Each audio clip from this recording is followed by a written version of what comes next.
आइए so good morning.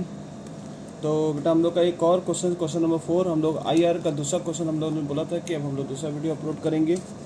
इसमें आपका सीएफटी जो आपका है क्वेश्चन पेपर में दिख रहा होगा। देखिए आपका सीएफटी कैश इनफ्लो दिया हुआ है, जो इनिशियल इन्वेस्टमेंट आपका जो दिया हुआ है।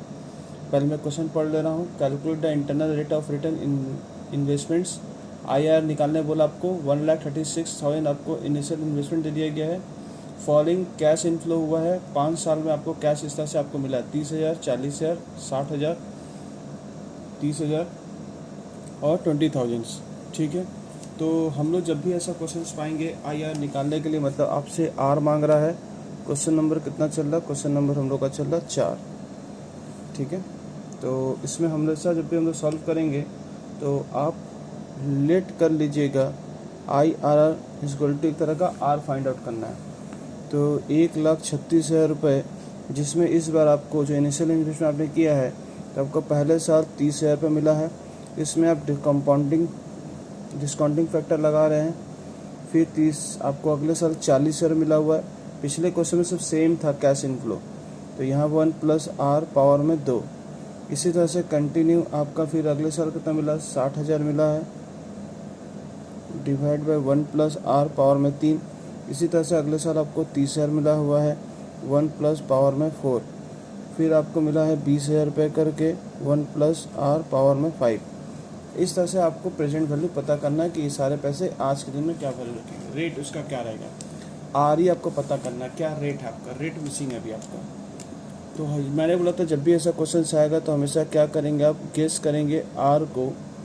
और गेस कैसे करेंगे? टोटल इनफ्लो कितना आया हुआ है, टोटल इनफ्लो जो आपका आया है इन 5 ईयर्स में, वो सारे पैसे आप जोड़ लीजिए। क्वेश्चन में देखिए 30 है तो आपका कुल मिलाकर 1,80,000 रुपये आ रहा, जिससे आप लेस करेंगे इनिशियल इन्वेस्टमेंट्स, आप लेस करेंगे इनिशियल इन्वेस्टमेंट्स। आपका जो टोटल आपने इन्वेस्टमेंट किया है 1,36,000, आपका टोटल आ रहा 44,000 आपका एक्स्ट्रा इन, मतलब ये पॉइंट नंबर 1 हुआ। 2 नंबर में एक्स्ट्रा इन 5 ईयर्स।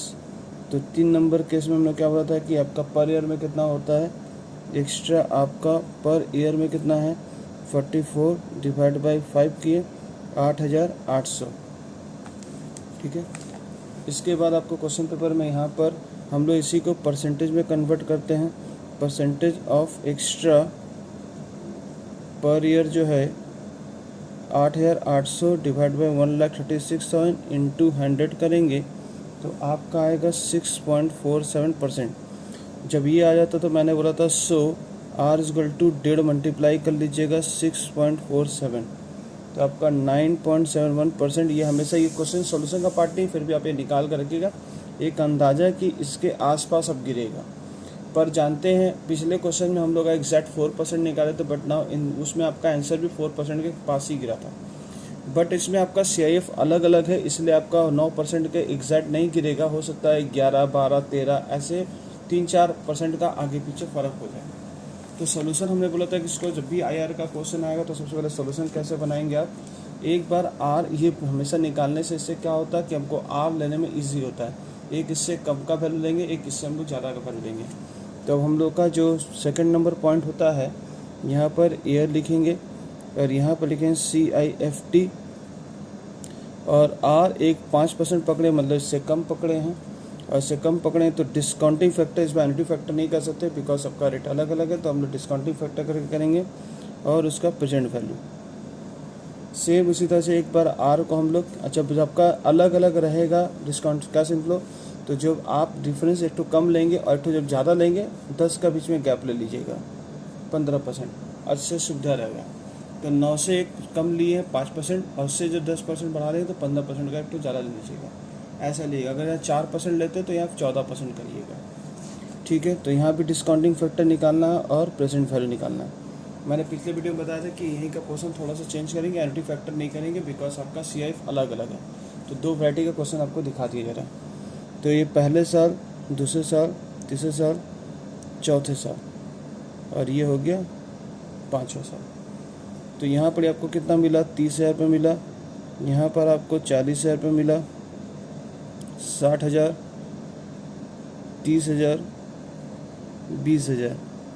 डिस्काउंटिंग फैक्टर निकाल लीजिए। कैसे निकालते थे, 1.105 इक्वल टू करें, सबका लिखते चल जाइए, 1 डिवाइड बाई 1.05 इक्वल टू करेंगे तो आपका आंसर आ रहा है 0.952। दूसरे फिर से इक्वल टू करेंगे तो इस तरह से आप करते जाइए, ये आएगा। फिर 0.863 करके देख सकते हैं, ठीक है। फिर उसके बाद आपका 0 इक्वल टू करेंगे 22, फिर इक्वल टू करेंगे 0.783। अब आप इसको मल्टीप्लाई करेंगे, इसको मल्टीप्लाई करेंगे, आपका जो आंसर आएगा वो आ जाएगा। इसको जोड़ लीजिएगा। फिर इसी प्रकार से इसका भी डिस्काउंटिंग फैक्टर निकालिए, तो 1 डिवाइड बाई 1.5, तो 1 divide 1.5, 1 divide by 1.15 equal to करें तो हम लोग का आंसर आ रहा है 0.869। फिर से इक्वल टू करेंगे तो आपका आंसर आएगा 0.756। फिर से इक्वल टू करेंगे 0.657। फिर से इक्वल टू करेंगे 0.71। फिर से इक्वल टू करेंगे 497। आप करके देख सकते हैं, ठीक है। हाँ सर, फिर इसको इससे मल्टीप्लाई करेंगे, इसको इससे मल्टीप्लाई करेंगे, इसको इससे मल्टीप्लाई करेंगे, इसको इससे मल्टीप्लाई करेंगे और यहाँ लिखते चले जाएंगे, ठीक है। लिख के बताइए कितना आ रहा है चीज़ों को लेके। मैं यहाँ टोटल बता दे रहा हूँ 157,034 और यहाँ आ रहा है 1,22,880। क्लियर है। तो ये आप निकाल लीजिएगा। इसका निकालने के बाद हम लोग का, सर आप ऐसे कैलकुलेटर में डायरेक्ट मार सकते हैं क्या या पैसा निकाल सकते हैं? मैं बोला बेटा बिल्कुल निकाल सकते हैं हम लोग। कैसे निकालने का, आप ऐसे मल्टीप्लाई भी कर सकते हो चीज़ों को लेकर और एक निंजा ट्रिक भी लगा सकते हो, इसको करके भी काम कर सकते हो। तो ये जो 30,000 दिया हुआ है इसके साथ कितना बोला था आपको, डिवाइड बाई 1.05 इक्वल टू करेंगे तो जो आंसर आएगा ये वाला आंसर लिख देंगे।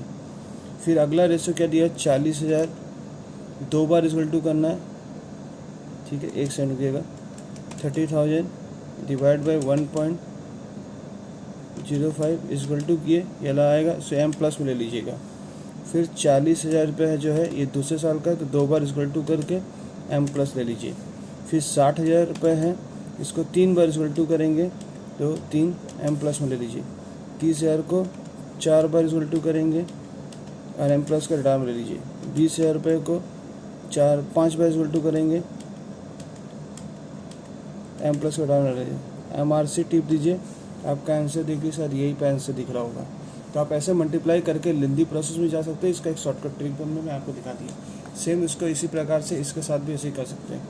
जैसे दिखाइए इसका आंसर, तो आपका आंसर क्या, 30,000 डिवाइड बाई इसमें क्या करेंगे 1.15 इक्वल टू करेंगे तो ये आंसर आया होगा। फिर से अगला रेशो क्या दिख रहा, मैंने MRC एम प्लस किया कि नहीं किया, एक सेकंड रुक जाना। 30,000 divide by 1.15 equal to M plus. फिर 40,000 रुपये हैं, दो बार इक्वल टू करके एम प्लस ले लीजिएगा। 60,000 रुपये करके 3 बार इक्वल टू करके एम प्लस ले लीजिएगा। 30,000 करके 4 बार एम प्लस ले लीजिएगा। 20,000 रुपये को 5 बार एम प्लस लेके MRC मार लीजिए। देखिए शायद 1,22,880 रुपये करीबन दिख रहे हैं, ठीक है। तो इस तरह से मैंने निकाल के प्रूफ करके दिखा दिया किस तरह से निकलेगा। जब ये निकल जाएगा तो फिर मैंने आपको इस तरह से आपको बताया था कि इस प्रकार से आप लिखते हैं। क्या लिखते हैं, एक तो 5% लिखते हैं, एक तो आप 15% लिखते हैं। बीच में अपना R को पता करने के लिए तैयारी शुरू करते हैं। यहाँ पर आपका आपने कितना इन्वेस्टमेंट आपने किया था, 1,36,000 पहुँचना है। यहाँ 5% पकड़ा था तो आपका आंसर रहता 157,034।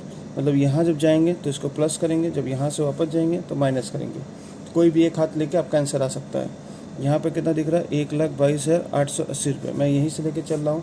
तो R इक्वल टू आप कितना पकड़ेंगे, 5% प्लस कितना करेंगे, तो उसके लिए आप क्या करेंगे, डिफरेंस इन प्रेजेंट वैल्यू और डिफरेंट इन रेट। तो यहाँ पर ही आप प्रेजेंट वैल्यू कैसे करेंगे, यहाँ से लेके यहाँ तक का डिफरेंट कितना होगा, तो 157,034 माइनस 1,22,880 रुपये, 34,154। और फिर इसका रेट का डिफरेंस कितना आ रहा, 15% माइनस 5% इक्वल टू 10%। ये दिख रहा आपको। उसके बाद यहाँ से का यहाँ डिफरेंस कितना दिख रहा, वो भी लिख लीजिए, 157,035 माइनस 1,36,000 रुपये। तो आपका डिफरेंस दिख रहा है 21,034। तो ये जो 10 है इसके बराबर है 34,154, न्यूमरेटर के साथ डिनोमिनेटर रहेगा इंटू 21,34। आपका आंसर आएगा 6.150। इसके साथ ये वाला पैसा प्लस कर लीजिए, आपका आंसर आएगा 11.158। ठीक है, 158% है। इसके साथ इसको प्लस कर लीजिए, आपका आंसर यही रहेगा। अब इससे करेंगे तो फिर से वैसे उसे डिफरेंट करके, ठीक है, और फिर इसका डिफरेंस निकालेंगे। वैसे करके आप इसका आंसर कोई माइनस करिएगा 15 के साथ, तो आपका आंसर आ जाएगा। Same to same cross check करना सर, क्रॉस चेक कर सकते हैं। चलिए सर, तो आपको ये चीज़ समझ में आ गया। तो इस केस में क्या कि डिस्काउंटिंग फैक्टर खाली मैंने अलग किया, बाकी एज यूजुअल सेम जैसा ही क्वेश्चन दिख रहा है आपको, सेम जैसा ट्रीटमेंट दिख रहा है। ठीक है, चलो sir, thank you, bye bye, see you.